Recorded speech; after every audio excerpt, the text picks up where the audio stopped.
Hello, my dear friend. I hope you are doing great. Welcome back to my channel. If you have not subscribed it, please subscribe it, press the bell icon, hit the like button also. Friends, I am here to assist you for the UPSC preparation. Whatever I am providing here, that is the precise study for the UPSC and all the state PCS examination. Friends, do not worry about the preparation because whatever I am providing here, that is the data from the prominent institution. I am providing all the data within the free amount here. Come along with me and reach up to the zenith of your career. Okay friends, let's get started. Today questions. Today I will speak about the 18th video of the economics. Start करते हैं. ये video Hindi and English में रहेगी. 71st question से which of the followings are major exporting products of India in the financial year 2019-20. मतलब किन चीज़ों का निर्यात हो रहा है, कौन से प्रोडक्ट का 2019-20 बजट ईयर में, फाइनेंशियल ईयर में. तो फर्स्ट है डायमंड, सेकंड है गोल्ड, थर्ड है पेट्रोलियम ऑयल्स, फोर्थ है मेडिकेमेंट्स.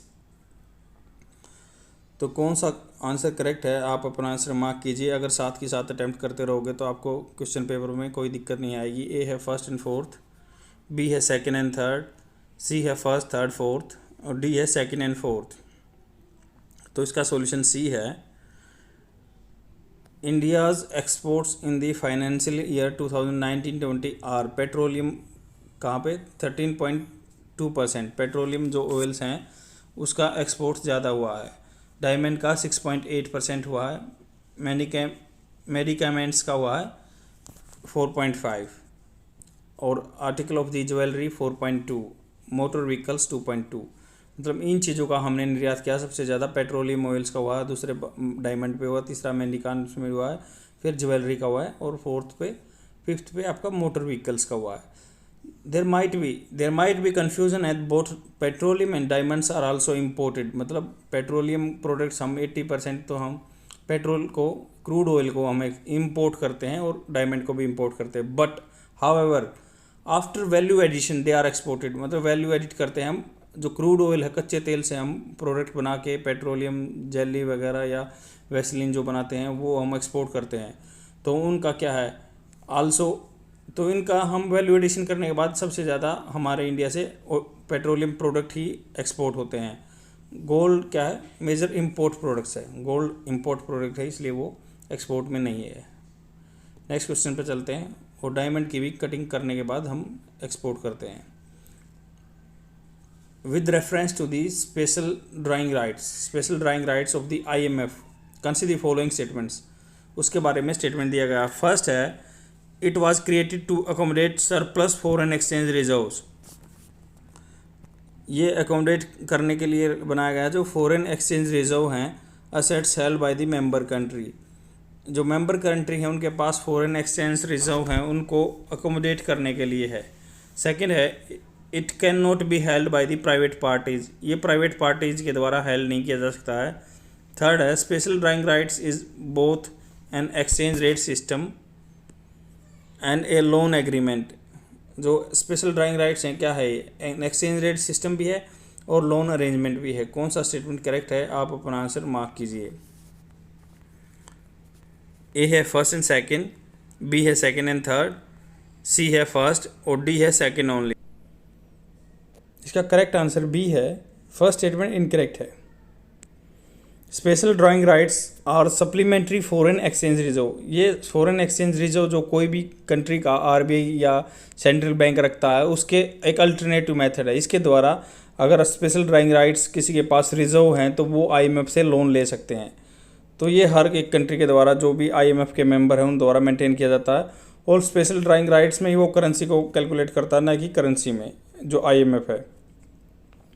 They instead represent a potential claim to currency held by the IMF member country for which they may be exchanged. तो वो जो इसके पास स्पेशल ड्राइंग राइट्स होते हैं वो वहाँ पे डिपॉजिट कर दे, वहाँ से पैसे ले लेंगे US डॉलर में. Special drawing rights were created in the 1969 to supplement a shortfall or the preferred foreign exchange reserve assets. तो मान लो फॉरेन एक्सचेंज रिजर्व जैसे गोल्ड है, US डॉलर है, कम पड़ रहे हैं तो ये उसके लिए एक अल्टरनेटिव ढूंढा था 1969 में IMF ने. सेकेंड स्टेटमेंट करेक्ट है, special drawing rights are allocated by the IMF to the countries, जो अलोकेट किए जाते हैं IMF के द्वारा कंट्री को, और कैन नॉट होल्ड और use by the private parties के द्वारा ये यूज़ नहीं किए जाते। They provide liquidity to the global economic system and supplement member country official reserve, तो कंट्री के जो ऑफिशियल रिजर्व हैं उनको सप्लीमेंट करने के लिए ये IMF ने बनाया था special drawing rights. Third statement correct है, SDR has 2 dimension, one in the exchange rate system, another in the loan agreement. एक तो एक्सचेंज रेट सिस्टम में है, दूसरी लोन एग्रीमेंट में है। As an exchange rate system the SDR is an average exchange rate derive from a basket of the 5 currency, जैसे US dollar, euro, UK pound sterling, Japanese yen and Chinese renminbi as a loan arrangement. The IMF members countries are entitled to get loan to the IMF special drawing rights, तो special drawing right जमा करके वो वहाँ से loan ले सकते हैं और इनको 5 करेंसी के मापदंड पे मापा जाता है। नेक्स्ट क्वेश्चन पे चलते हैं। Consider the following statements regarding the initiative taken by the government of India in the micro small and medium enterprises sector, तो MSME सेक्टर के रिगार्डिंग जो क्या इनिशिएटिव लिए गए हैं गवर्नमेंट के द्वारा।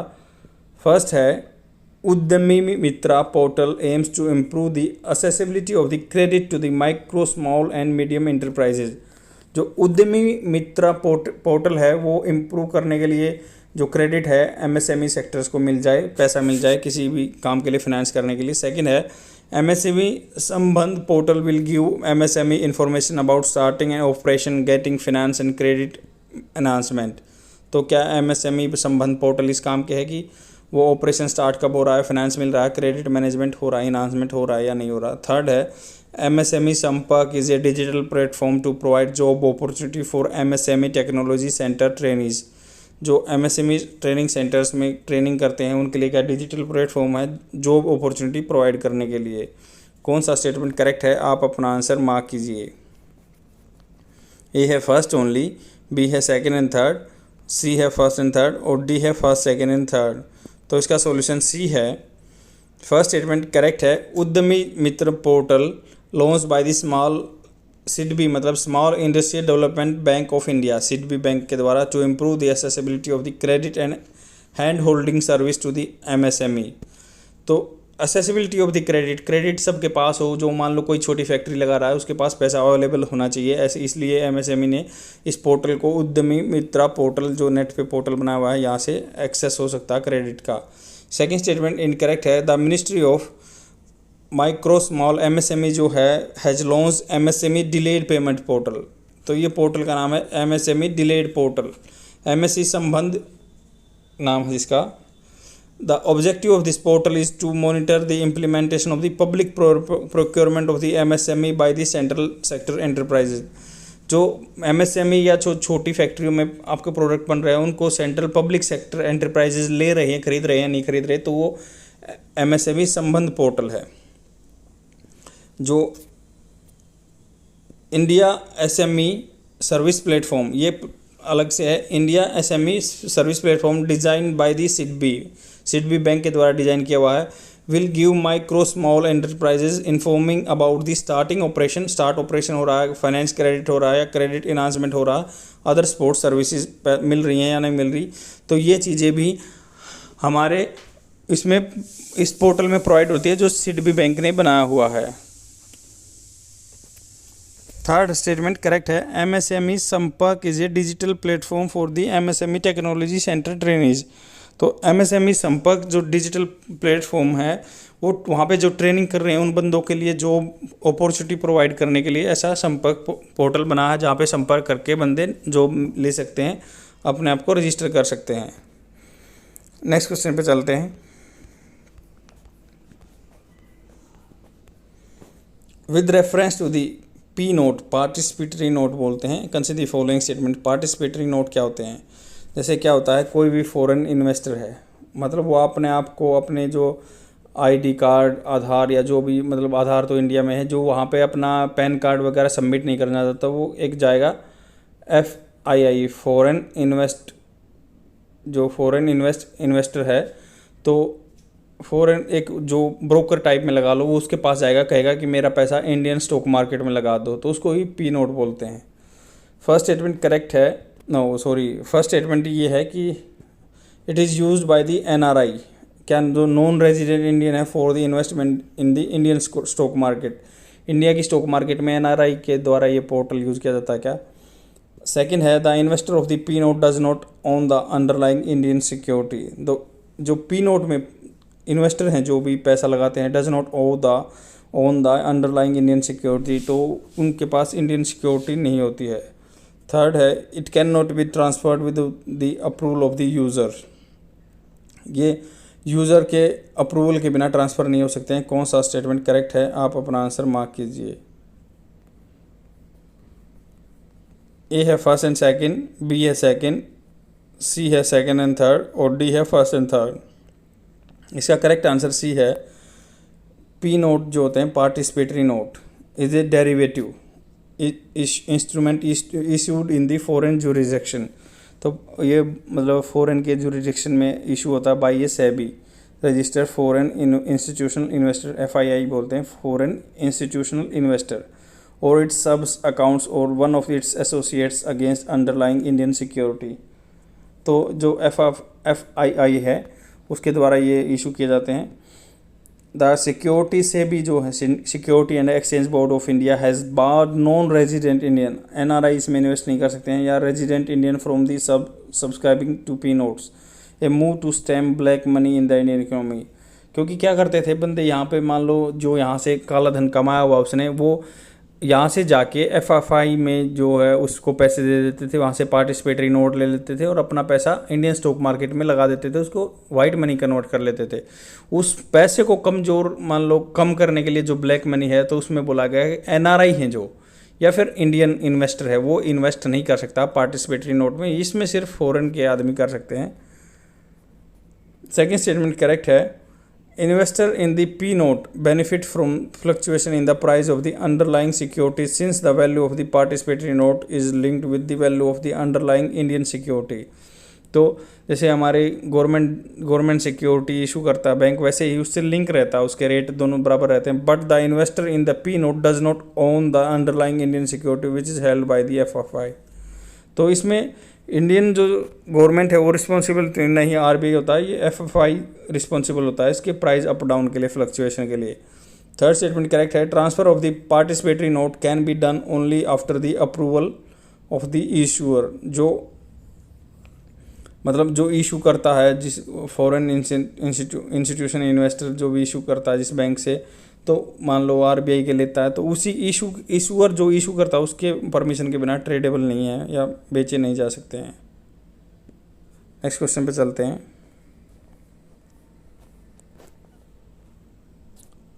The ARIA formula which was recently in the news as an informal agreement discussion relating to the which of the following.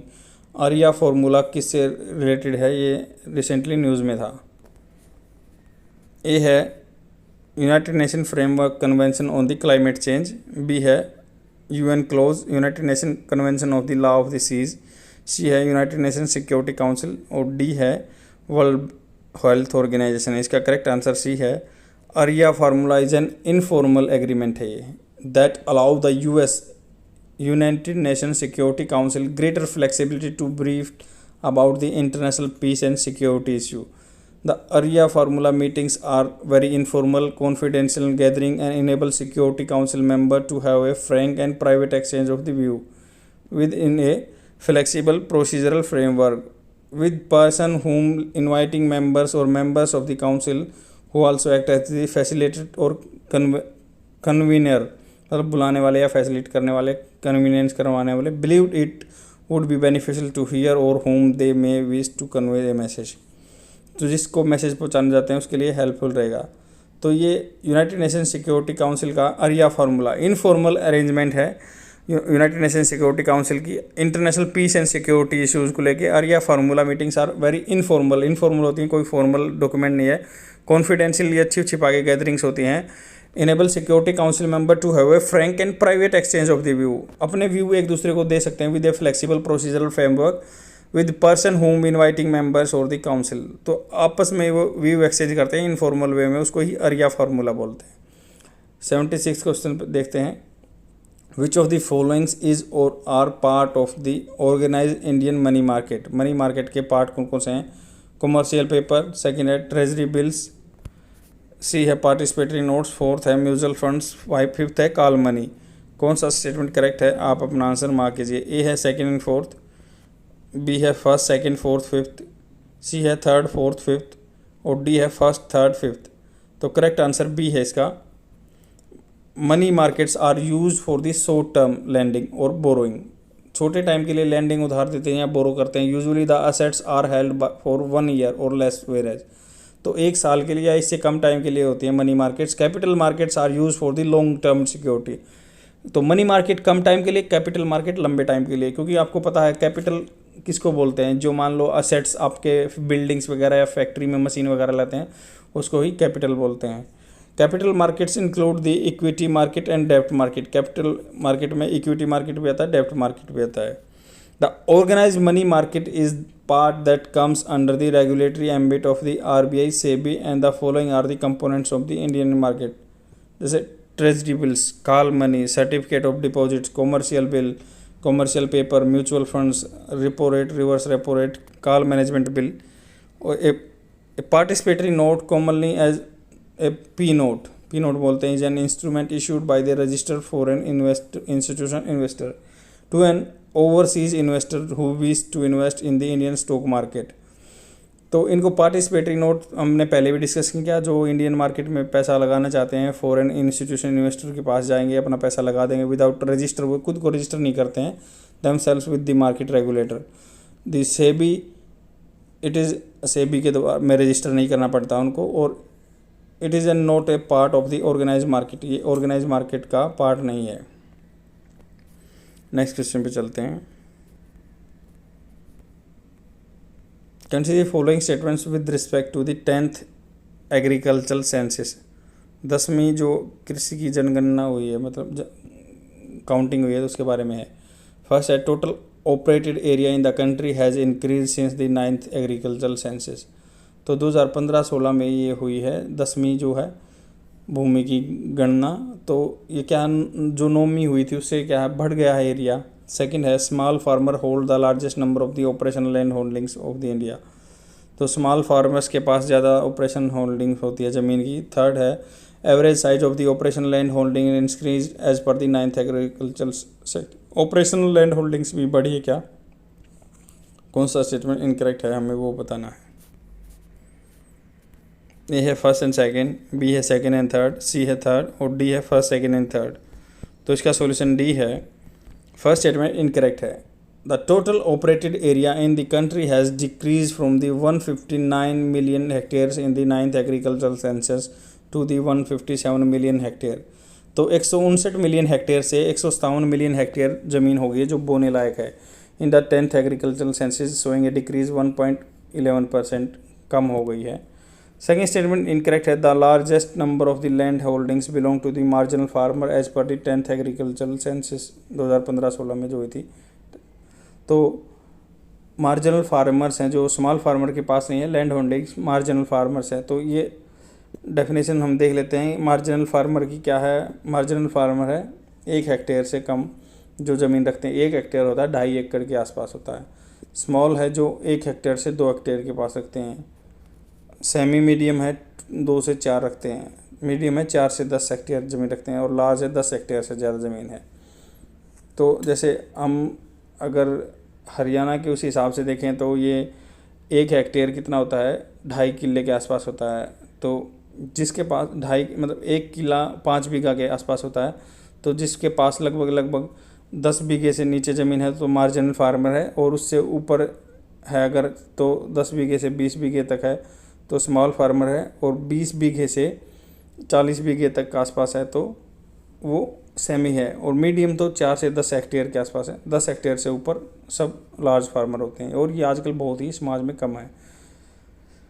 Third statement incorrect है। According to the 10th agricultural census जो 2015-16 में हुई थी, the average size of the operational land holdings decline 1.08 hectares as compare to the 1.15 hectare 9th century जो 9वीं गणना में हुई थी 2009-10 में। पहले क्या था, एक आदमी के पास 1.15 हेक्टेयर होता था, अब 1.08 हो गया, तो उसकी लैंड होल्डिंग्स भी कम हो गई, मतलब बोलने लायक ज़मीन, ऑपरेशन कम हो गया, सब चीज़ें। मार्जिनल फार्मर के पास ज़्यादा ऑपरेशनल लैंडिंग्स है। नेक्स्ट क्वेश्चन है, विच of the followings is the correct sequence of the central government tax receives for the year 2019-20 is descending order. तो सीक्वेंस गवर्नमेंट टैक्स रिसीव्स हैं 2019-20 के लिए, उनको डिसेंडिंग ऑर्डर में हमें लगाना है। ए है GST corporate tax, personal income tax, union excise tax and customs. Second है corporate tax, GST, personal income tax, custom tax या यूनियन एक्साइज टैक्स।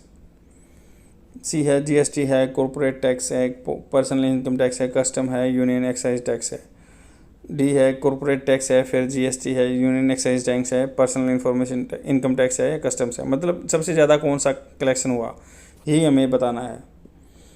तो सेंट्रल गवर्नमेंट रिसिप्ट्स हैं जो 2019-20 में कितने कितने हुए थे, जैसे जीएसटी है, जीएसटी 5,98,750 हुआ है, जीएसटी सबसे ज़्यादा कलेक्ट हुआ था। कॉर्पोरेट टैक्स 5,56,000 के आसपास हुआ, और पर्सनल जो टैक्स है, इनकम टैक्स बोलते हैं उसको, 4,92,000। तो सबसे पहले जीएसटी, फिर कॉर्पोरेट टैक्स, फिर इनकम टैक्स और एक्साइज टैक्स 2,40,000, फिर कस्टम्स और फिर बाद में सर्विस टैक्स 6,029। इतना ही टैक्स कलेक्ट हुआ है। नेक्स्ट क्वेश्चन पे चलते हैं।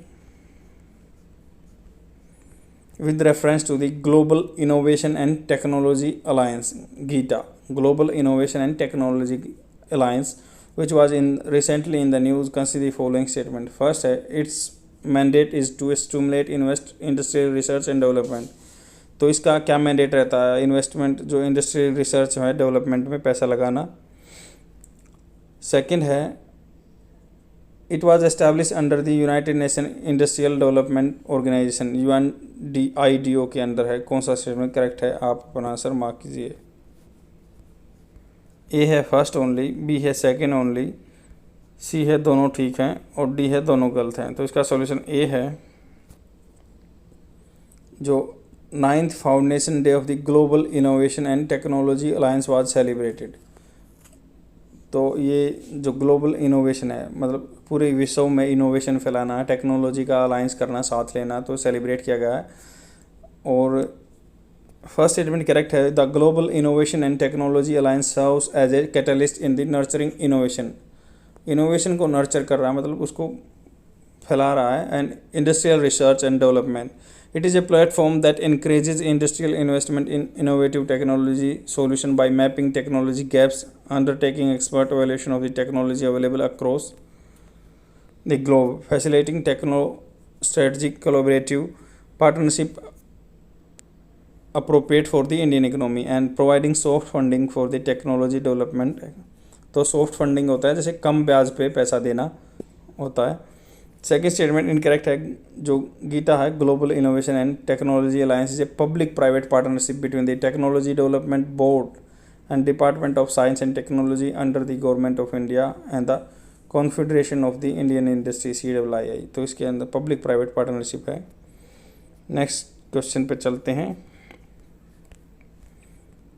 Consider the following statements about Invest India. Invest India organisation है the national investment promotion and the facilitation agency of India.